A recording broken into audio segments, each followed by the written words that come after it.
Memphis, Tennessee, and today I'm in Toronto with my beautiful girlfriend, Randy, right there. And we are, yeah, there she is. And we are on our way to Hamilton, Ontario, which is the home of Tim Hortons. Tim Hortons, but even the Arkells. Yes, that was what I was going for. The Arkells and Max Kerman. Yes. Yes. If you're from America, you will have no idea what we're talking about. But we're on our way there to go look at this table. And it's a nice 1950s table. What do you like about it, Randy? I like the atomic burst on it, the little burst. But there's another table out there that I kind of like too. They're both secondhand. We're gonna go check out the atomic burst first. But burst first. But who will burst first? But the second one is a really cool. The legs on it are really cool. Very 50s soda pop shop. So we're looking at replacing mine in my living room, which will eventually end up in a little home that we're gonna hopefully buy and make all vintage with. So we're on our way to the Hamilton Antique Market Mall. Yeah. If you ever come to Hamilton, this is what it is. This is the whole city right here. No, it's nice. That's all. That's Hamilton right there. All that. Part of it, but it's nice. That's all of Hamilton. It smells too. Here in Hamilton, here's the thing. I just found out that, you know, if you want to get your rockabilly done, your rockabilly do. Look at this. I might go in here and try it out. They do pumps. That stands for pompadours. Pompadours. Fades and straight razor shaves. It's the Hamilton Antique Mall. I think it's nice. It's small, but it does have flip outs. Do you know how this comes out? You need to see it. Out. This is the one with the starburst, which is really cool. It's a little bit small, but like, That's what she said. what I do like is the starburst, which is very nice. And this one, that particular. I wasn't looking for this, but I think that's a must. Oh, wow. Look at that. Not exactly the Fenton I broke, but pretty good.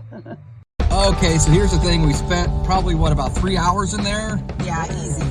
Easy 3 hours, called the Hamilton Antique Mall. Great place. Great place. So we ended up not getting the table.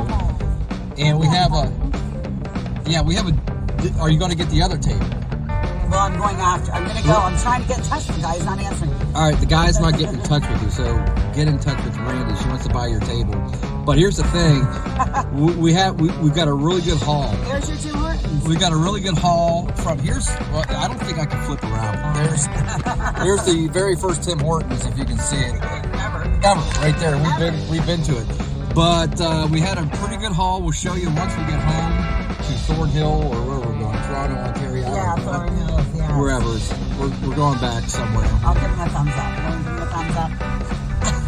We'll show you our haul once we get home, but right now we are going to Chicago style pizza, best deep dish pizza they say in all of Ontario. We're gonna find out. We're gonna find out. So we have two things to report on. Brandon and Randy. I don't know how well you see this, but we're on Mount Hamilton, and we're looking over the city of Hamilton, where we just came from. We're like voyagers that come to the top of the hill. What do we do here? This is bizarre. We are now going the wrong way, I do believe, in traffic. We're not. It's a double. Oh, it's a double. It's a double. We never know with Randy driving what we're doing. All right, so we got here about 20 minutes ago, and there was people already out on the street. Waiting. It didn't even open yet. It didn't even open yet. It didn't even open. There's people waiting in the street. And that's some good pizza. That's some very good pizza. So here's the thing. We're very hungry right now. We haven't really ate all day. That's true. So we got some garlic sticks. We're gonna have the garlic sticks on the way home. Yeah, garlic sticks on the way home kind of sound good. But it's like the Olive Garden, except way better. But we're still in Hamilton. We're still, and Arkell Street is just a few miles away. We might go by Arkell Street. Yes, that's what I heard. That was the story. We hear that at any time in December, if you're walking up and down Arkell Street, there's a good chance you'll see Max Kerman. I don't think that's true. No, he is. He is on Arkell Street at any given point.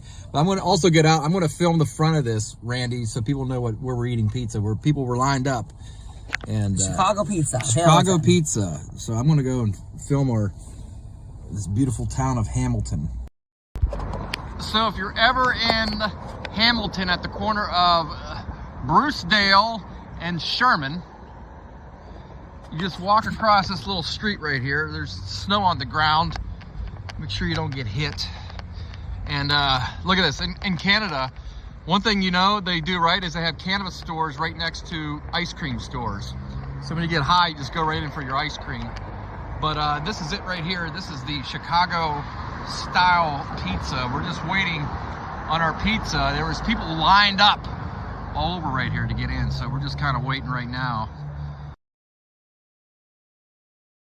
We had the garlic sticks. They're awesome. We actually ate the entire box of garlic sticks within 5 minutes.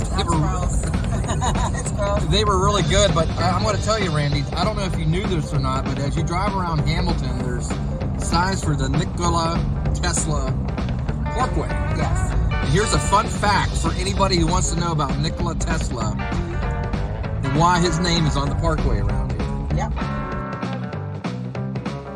He never was in Toronto, but he spent time in Hamilton because he came here in 1898 to build for Canada the very first hydroelectric generating plant.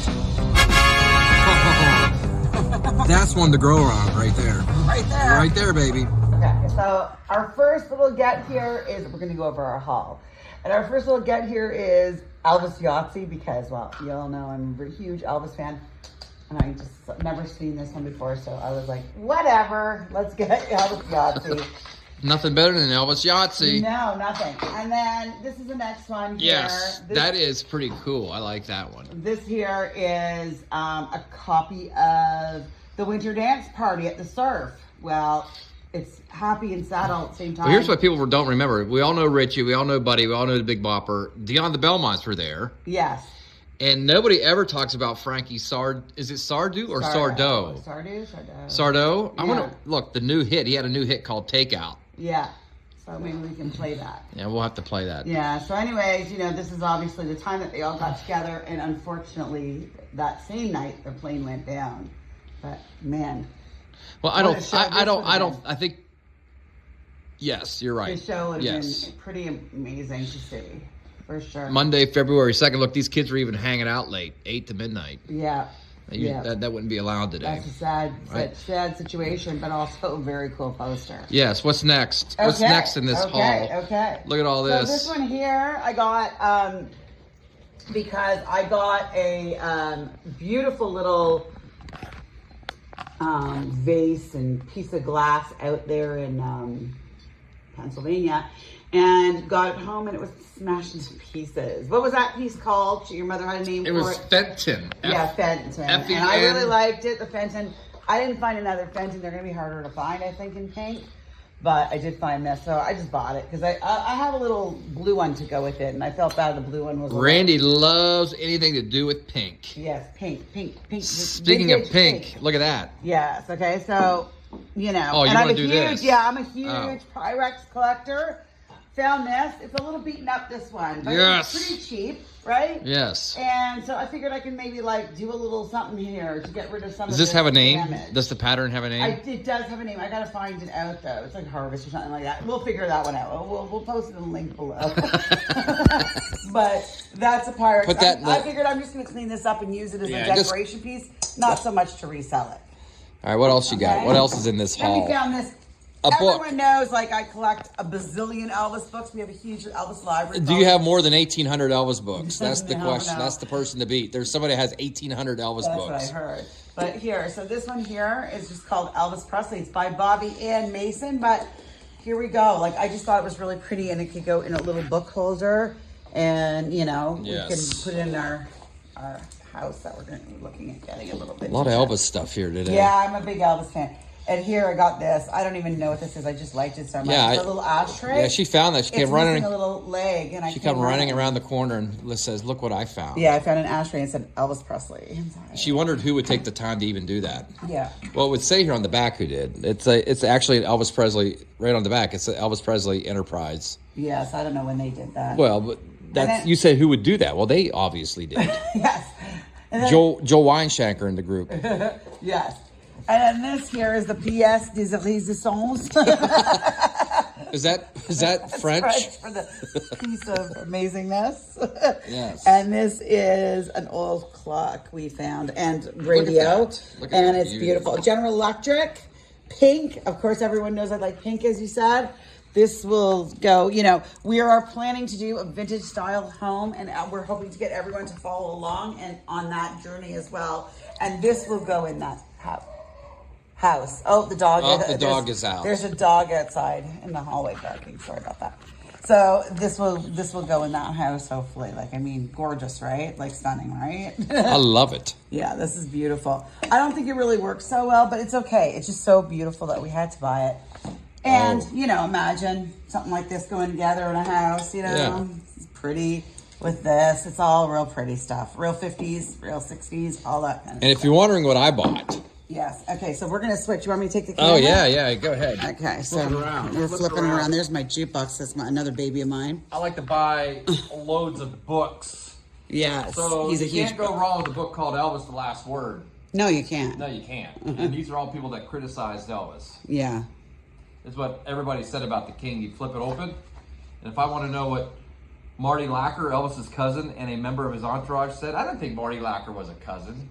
No, he was not a cousin. This is Elvis's cousin right there. Elvis's cousin. No, someone made a mistake in that book. Well, you want to hear what he said? I mean, we can ask the Lacker girls. We know the Lacker twins, but it says right here. Look. I just opened it up randomly. It says Elvis's cousin, Marty Lacker. They're not cousins, I don't think. Well, but we can ask the Lacker girls. He told us his problems, and we told him ours, which was another burden he carried. You think it's funny carrying burdens? No. We just heard one guy's problems, and he heard everybody's, and he was such a good person that he just wanted to try and alleviate everybody's problems. Towards the end, he couldn't carry anybody's load anymore. Oh, all right. He lived under a lot of pressure. Brandon really got a lot of really I got some cool books today. I got that. Yeah. Look at this. If you ever want to know anything about Fats Domino. Right there. Right there. There it is. Mm-hmm. Can't go wrong. I paid $3 for a Chet Atkins. It's $3 Canadian, which is probably like 50 cents American. Hank Williams. I'm going to sand that up and clean that up a little bit. Yeah. Yeah, we'll get that cleaned up. And then, if you ever read Peter Gronick, he writes those big books on everybody. Yes. Phillips. I got this Isn't this the one that's based on the guy who meets the devil at the crossroads, or no? Is that not the same guy? Something about that. I know he wrote a book like that. Or, he's famous for, Last Train to Memphis and all that stuff. Like that. But, he's a real talented writer. I got 2 of his books. That, and he just feels like going home, too. Oh, nice. Okay. Feels like going home. Is that B.B. King? And then... Is this... Oh, it's Portraits of Blues. And okay. Yeah, so that's B.B. King. And then... One piano player is not enough. I got to go for 2 piano players. Ray Charles. You got to love Ray. Ray Charles. Ray Charles, I heard, was not such a fan of Elvis's. That's what I heard. I'm not sure if that's true or not. But... Well, not according to Marty Lacker. Oh, yeah. This is written actually by Ray Charles. And David Ritz. We all know David Ritz. Yeah. Then I found this one because I like rock instrumentals, and this is maybe he was not a fan of Elvis, but he hated something that was not as nice to say. That. Look at our next video linked above for that. Yeah, above. We're gonna research that about Ray Charles. All right. If we find out he doesn't like Elvis, then we're banning him. We're throwing the book away. Yeah. And then this is a loving tribute to the pioneers of the instrumental era, from Dick Dale and Sandy Nelson to Booker T and the MGs. Oh, Booker T. And the Ventures. This one here is by Steve Ottfin. Oh, your dad loves the Ventures. He does love a good venture. Look at this guy. I mean, look, that guy writes a good book. Yeah. I don't know who he is, but obviously, look at that. Obviously. Look at his mustache. That's pretty cool. Yeah. And then he likes the same stuff as we do. Whatever. Rockabilly Brandon. Yes, this is going to be the. He's got to buy a Rockabilly book. Look at this. It's Go Cat Go, the Rockabilly music and its makers. Yeah, that's a good one. Oh, Craig Morrison right there. Go, cat, go. Yeah, that's a good one. That's Look a at that. good Look one. at that. Oh, you know what I found out? A little fun fact. You know, I used to play with Sonny Burgess, who recorded at Sun Studio. Yes, yes. And I used to back him up and so forth. And I was looking him up in here, and one of his original trumpet player was Jack Nance. Yeah. Jack Nance, for all you Torontonians out there, I'm a Torontonian, yeah. played for Conway Twitty, hooked up with Conway Twitty, came to Toronto, and Jack Nance wrote It's Only Make Believe, playing at the Flamingo in Hamilton, where we were just at, and bought this book. But didn't know that when you bought the book. I didn't know that when I bought that book. Oh, I it's pretty researched cool. it on the way home. So, It's like it was meant to be for us yeah, to it was meant to find. be. So I brought it all the way around, and that's our haul for today.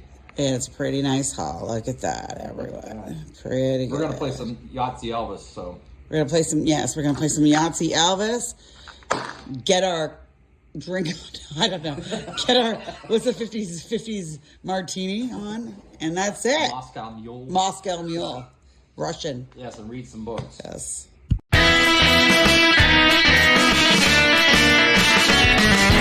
Sit, Elvis, sit. Woof. Good dog.